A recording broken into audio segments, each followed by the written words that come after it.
Assalamu alaikum. Welcome to another episode of Islamic Learning with Masjid As-Sabur. I'm your host, Brother Ahmad Hassan, Ibn Julius Thibodeau. Today, we'll be joined by my esteemed guest, Sister Gloria. Assalamu alaikum, sister. Walaikum assalam, brother. As we normally do, we'll open with our Fatiha. A'udhu billahi minash shaitanir rajeem. Bismillahir Rahmanir Rahim. Alhamdulillahi Rabbil Alameen. Ar-Rahmanir Rahim. Maliki Yawmiddin. Iyaka na'budu wa iyaka nasta'in. Ihdina siratal mustaqim. Siratal ladina an'amta alayhim. Ghayril maghdubi alayhim waladdallin. Ameen. I seek refuge in Allah from the rejected Satan. In the name of Allah, the most gracious, most merciful. All praise is due to Allah, the most gracious, most merciful, master of the day of judgment. You alone we worship, and you alone we ask for help. Guide us along the straight path, the path of those whom you have favored, not those who earn your anger, nor those who go astray. Ameen. So yes, Assalamu alaikum, Sister Gloria. Walaikum assalam. Definitely a pleasure to have you here. It's a pleasure to be It's here. been a long time. We've been trying to get you on the show for quite some time. But in the meantime, your movement is turned into a movement, which was supposed to be a one-time thing, turned into a movement. Right. And we have you here today, and we want you to share a little about what you're doing in the community, how you're giving back. Okay. So go ahead and share. Well, like the brother said, it was supposed to be a one-time thing. You know, you drive through the neighborhood and you see certain things. You always see homeless people. I always see people with signs. They come up to the car, always give money, not a problem, not a problem. But then I'm looking at these people and they're sitting on the street and they're surrounded by all of this garbage. Well, it looks like garbage, but it's not garbage. This is everything that they own. Their belongings. So I'm like, wow, this is sad. I'm like, well, maybe tents. This was back in June. I said, maybe tents. Maybe I could get tents or whatnot. I had never seen tents and people living in tents or nothing like that. So I thought it was my idea, right? Right. So anyway, I said, maybe tents. And then, I'm on social media from time to time, and I'm looking on Facebook, and I see where it said Facebook fundraiser. I said, oh, wow, maybe I'll start a fundraiser for the tents. So I did. And I just I called it House the Homeless, even though we're not housing the homeless. You know, it's just a little temporary something to help. So I put House the Homeless, a fundraiser, and people just started donating. And I'm like, wow, thank you guys, thank you very much. And so your first one was very successful. Very successful. Walk us through that.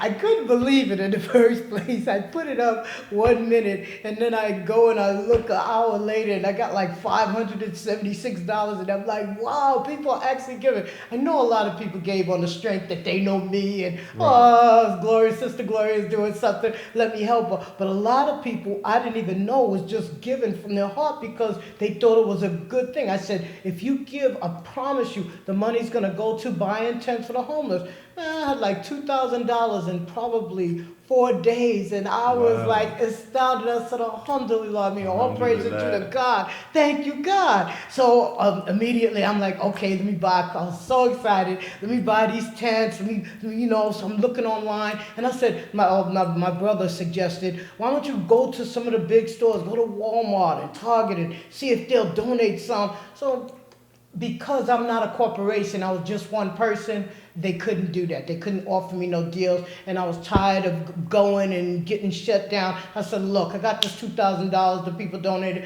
Let me see how many I could buy, and I could buy 110. Okay. So I bought 110 bright green tents, and planned a day to give away. I asked the master of the imam of this masjid, can we please just store them here, because there was a lot of boxes and tents, and can we all just meet up here? And we all met up here, and we broke off into groups of two. So 2 people would take 20 tents. These 2 people would take 20 tents. Right. And we had 5 or 6 different locations. And we went to give them out. I'm like, this is going to take all day. Man, tents was going like 15 minutes. So when I went out there, now this was why it's continuing. When we went out there, it was so many people. I never seen nothing like that. Imagine if you go to a concert or you go to the movies. You go to the movies and you see a whole lot of people. That's how many people was just out on the street. They lived there on the street. And remember when I tell you when I first seen that first person with the garbage around them, it was just person after person after person after person. I'm like, I couldn't believe it. It looked like some third world country, and it was right around C Street. And I was so disheartened. I'm like, this don't make no sense. So the tents, they went so fast. It went so fast. And then people was coming to the van saying, you have any more? I was like, I don't have any more. We didn't scratch the surface. So I said, I'm going to have to do this again. So immediately I went back home that day, started another House the Homeless So Part 2. let me stop you there before you go to House the Homeless Part 2. Actually getting out there, we know you put the fundraiser together. We know you were able to get people to donate and amass the funds to get out there and do that. But what was your experience like actually getting out there and being face to face with those in need and being able to give them? What was the response like? Did it vary? Okay. What was that like? It was humbling. And it just made me so grateful and just made me say, man, God is so good. I'm so blessed. I'm so blessed. I have all of this, and these people is living in the street. You don't think about it until you actually see it. So we think about, and believe me, trust me, I was thinking the same way. I never even tripped. I'm like, okay, people are homeless, you give what you can, blah, blah. But think about this. Think about it, what it really means to be homeless. You thirsty. You're really thirsty. Me and you can go to the kitchen and go get some water. There's no kitchen. There's no water. What if you got to go to the bathroom? You got to go beg some store owner to please let you in, and they not letting you in. Oh, only customers. You have no money to buy. It was really eye-opening, and I said, this is a shame. This is a shame. One of the richest countries in the world, and these people are sitting here and don't have nothing to eat, nowhere to go, no resources. It was just really humbling and eye-opening. And I said, man, we got to do better. We have to do better. Were you able to have conversations with different individuals? Yes. Yes. And that happened crazily too, because the news came out. The news came out and they did a story, and they wanted to find out the people who we gave the tents to. They wanted to ask them, how is this tent going to help you? So a lot of them say, oh man, it's going to keep the bugs off me. And you see how hot it is because it was like June. It's going to keep the heat off me. And then, you have some semblance of privacy. You're not just sitting out in the middle of the street and people coming by or whatever. So it was good. So it meant a lot for them. More than the average person probably could even imagine. That's right. And when you gave it to them, believe me, you could see they were so grateful. They was like, thank you. Oh, God bless you. Thank you so much. They were so appreciative. Yes. It was like, can you use it? Yes, we can use it. I was like, wow. It was something else. It was something else. So I see you teared up. I'm sorry. That wasn't supposed to happen. We already know. Deep, right? Me being your brother here, I was out there on the first one with you, teamed up with Sister Nyla and another sister. Yeah. And I think we had a small child with us too, so I wonder how great of an impression it made on that child. Right. But definitely, one of the things that I would like to know is, how does your faith influence you taking action and being proactive and getting out there in regards to making sure that they have something and giving charity and giving back to those in need? Right. Well, I'm Muslim. This is Islamic learning with Master As-Sabur. I'm Muslim. Muslim means believer. Islam is submission to God. I submit to God. I want to do what God intended me to be here to do. And that's one of the things he enjoined on all mankind, not just Muslims, on believers, on all mankind. We're here to serve our Creator. And how else do you serve his Creator? By serving his creation. He gives us things just to see. This is a test. Yeah. This is a test. I'm definitely, once I leave here, and we all going to leave here because nobody stays here forever. When you leave here, Your life here is going to determine what your life is going to be in the hereafter. So I'm going to be so obedient to God. And he says in every religion, I don't care whether you're Catholic, Jewish, any religion that believes in one God has the same principles. You pray, you believe in one God, and you give in charity. If you don't have enough to give, you give a smile. Charity is not just monetary, it's doing kind things for people, especially if he gives you sustenance. God gives me everything, so believe me, as soon as I get it, I'm giving it back. Our Prophet Muhammad, peace be upon him, he loved to give. He wouldn't even, alhamdulillah, he wouldn't even go in the house if he still had stuff to give. You know what I'm saying? I want to be that person. I want to be that person. I don't need nothing. I love time. I don't know, a lot of people love money. Love money. I never loved money. Soon as I get it, I'm spending. It's a tool. It's a tool. I like time. I value my time more than money. But a lot of people love money. It doesn't mean a whole lot to me. I give it freely. Like the people, and people always, oh, God bless you. Oh, you're an angel. Nope, I'm not. I'm just like you. Every time you stop that car and you at a stop sign and somebody's there with a sign and you give them $2, you're doing the same thing as I am. It's just in a different way. You know, I am no different than you, but that's what you do. You give, you help as much as you can.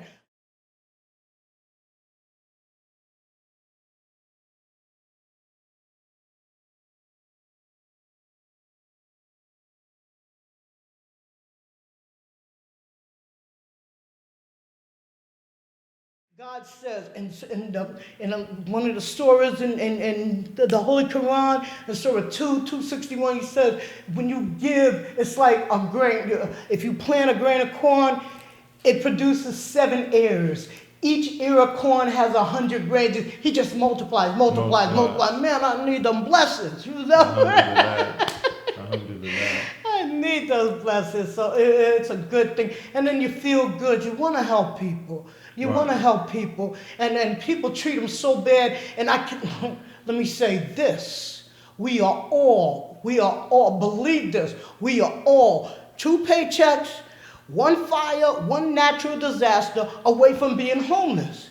You never know what tomorrow's gonna bring, what the next second is gonna bring, you know? So you have to do. And people, and it's just sad, because a lot of people in society look down on them. They think they're like the dregs of society, like the governor of California, he wanted to build some houses, some temporary housing for the homeless in Roseville. The people, oh, I don't want them in my neighborhood. Are you kidding me? They're you. They're us. They're just people who either lost a job, just came out of prison, got a rent increase that they couldn't afford. They're people who fell on hard times. They're us. And don't tell me you can't do anything, because like I was saying earlier, when they had the fire in Paradise and wiped out all those homes, when they had those brush fires this past couple of months ago out here in California, man, the next morning they had opened up all of these gymnasiums and stuff. They had they had 1,000 beds. They had people giving these people food morning, noon, and night. What's the difference? Why would you do that? And you can't help these people living on the street? Really? I'm hot and I'm done. I think that for many of us who are in the know and basically follow the sunnah of Prophet Muhammad sallallahu alaihi wasallam, peace and blessings of Allah be upon him, we know that to give in charity also doesn't just purify your wealth that you've amassed, but also it's a purification process for the heart. Right. So when you kind of cling to it and you hold on and you're miserly with it and you're stingy with it, it kind of hardens your heart. Yeah. Because you don't want to give, and you can witness someone who's less fortunate than you are, but it doesn't affect you. Right. You've allowed your heart to harden. So it's nothing. It's nothing. In contrast to someone like you, my sister, where it clearly affects you. And I'll say that it was definitely, I was grateful to you for just giving us that nudge to get out there,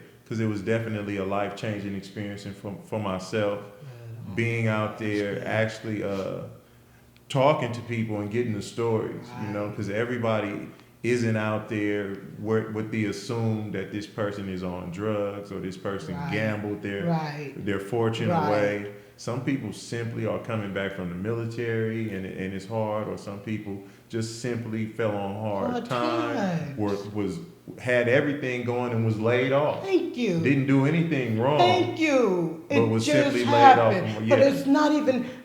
Besides that, it's not our job to judge. It's the same as people say, when you see the people at the sign, I'm not giving it, he's just going to go buy a beer. That's not on you. It's on you to give. God says, I don't know which story, but one of the stories he says, and a lot of stories, charities all through the Quran, he says you give to those who ask, those who want, the wayfarer, those who you meet, anybody who needs, that's who you give to. You ain't supposed to say, oh, if I give it to him, I don't care what he does with it. He could go buy alphabet soup. I don't care. But I give and you get the blessing for the giving. That's what you do. Or maybe he needs that beer. I don't care. I don't even care if he buys a beer. He might need that beer. He's not hitting somebody in the head for it.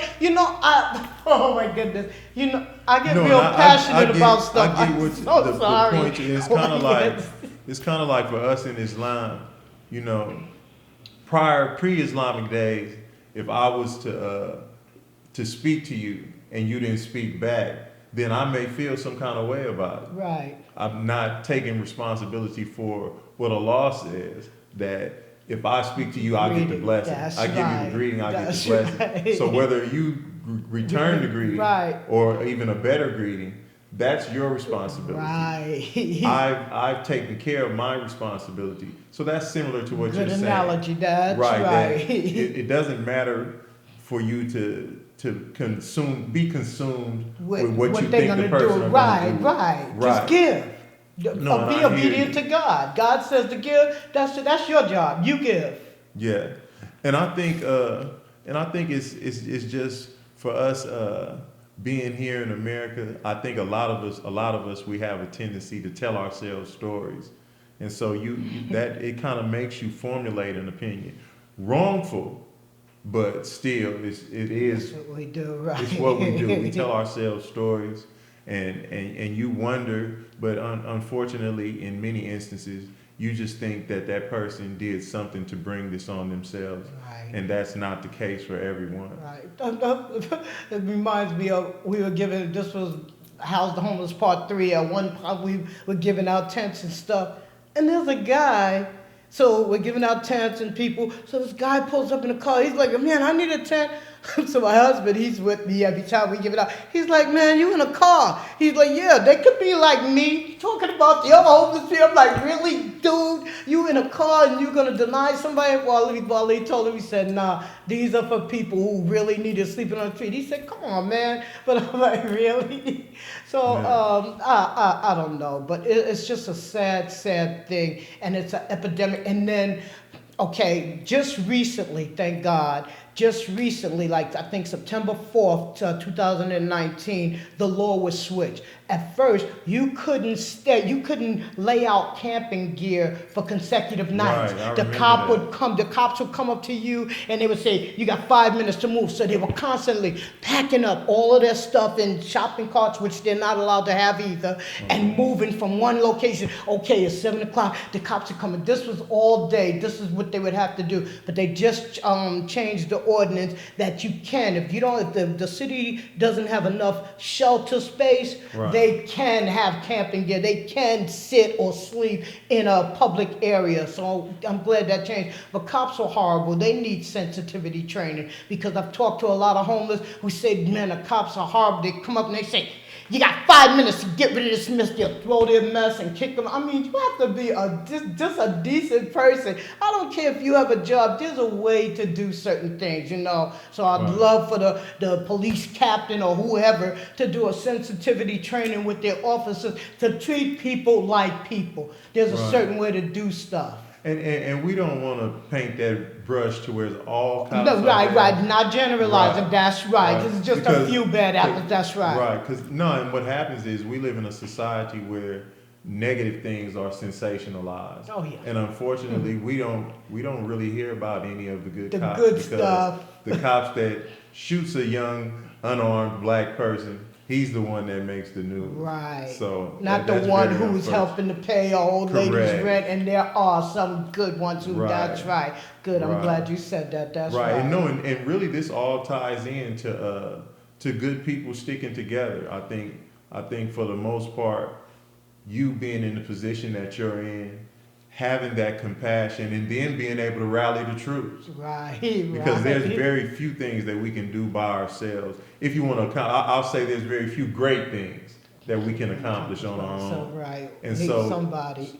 but it takes, and it's one of the things, it takes one person, such as yourself, to have the idea, to have that on your heart, but then also to go into action, to be proactive about it, to take action, and rally the troops. Yeah, You know, well, rally the troops. This is something this is a need that you noticed, and you feel like this is a void. Well, I'm so blessed that I belong to this community, because this community, man, talking about rally the troops, I didn't have to rally much. They came each Yeah. time, always give. Even though another masjid I used to belong to, they sent me a check for $1,400. Okay, I mean, alhamdulillah. people just give, and alhamdulillah. But this masjid, As-Sabur, my people, they out in full swing. Every time we set the date for the Yeah. giveaway, they're all here every time. So it's definitely a masjid affair. So, alhamdulillah. And I'm glad. We because, talked about this okay. becoming a movement. Mm-hmm.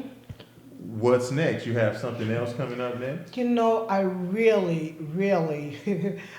want to go to a city council meeting to change some of the laws, or to see what they're doing. I know that I read that Governor Newsom had signed $1 billion into the 2019-2020 budget set aside for homelessness, 150 million for mental health services, 20 million for people who can't afford rent, for rent increases, and something for this and something for that. But we need to do more. These people need to have somewhere to be able to go to the bathroom, to be able to get water, and not to have to rely on us handing out tents and stuff like that. We need to, there's all this different property. You see all of this land and whatnot. You're going to have to build something. You're going to have to do something. They need resources. They need help. We keep putting a bandage on a stab wound. So, you know, it might stop a little bit of the bleeding, but you're still stabbed. You know what I'm saying? Stitched up Thank and you. properly treated. Thank you. Yeah, we need to do something. So I'm going to have to go to it, but I was scared to go to a city council meeting because I am who I am. And they might kick me out. No, they're pretty good about really? allowing people to get out what they have to say. Okay. Yeah, to express themselves. Yeah, well, as long as this right here, Right. this is cool. You're animated, you're passionate, Right. but not belligerent. Right. So- No, I'm not Right. belligerent or nothing like that. But okay, but that's what needs to happen. That's what needs to happen. And there's strength in numbers. So I can't go by myself. I want a whole group of people. And there are so many organizations who are actually doing stuff for the homeless. So let me tell you this, I'll say this real fast. The first couple of times we went out, we went right to the areas where there's heavily populated homeless people. But then during my travels, I'm going to Walmart or something, and I would see one or two. I'm like, these people, they're not getting the same stuff as the people in the heavily populated area. They're not buying loaves and fishes. They're not getting 3 meals a day. When say you or anybody else say, okay, I want to feed the homeless, they automatically go to the heavily populated Right. areas of homeless. So we was missing these so the last couple of times, that's what we did. Right. I said, might take a little longer, I don't even care. We're going to go to different little spots where you see 1 or 2 of them behind the shopping store, alhamdulillah. And they were so happy. So it was good. So I'm going to do that a lot. Because the people down by Loaves and Fishes, even though you can get rid of 100 tents like in 5 minutes, they get everything there. They're better off homeless people. Really? It's just like oxymoron. Really? They're better off homeless people than the ones. You know what I'm saying? Right. So, but that's that's what I plan to do now. Every time we give out the thing, we're gonna go and just get one or two peppered here and there, like that. And you see them, and they're constantly moving because of the cop thing. But that's what we're gonna do. So right now, this House of the Homeless Part 5, y'all. Since June, Part 5, y'all. since June, alhamdulillah, I collected almost $10,000. Right now, I have over $2,000 to get more tents and more sleeping bags. So sometime in the middle of February, inshallah, will be the next giveaway. And yes, there'll be a part 6 and 7 and 8. As long as I'm alive, inshallah, this is gonna be it. Inshallah.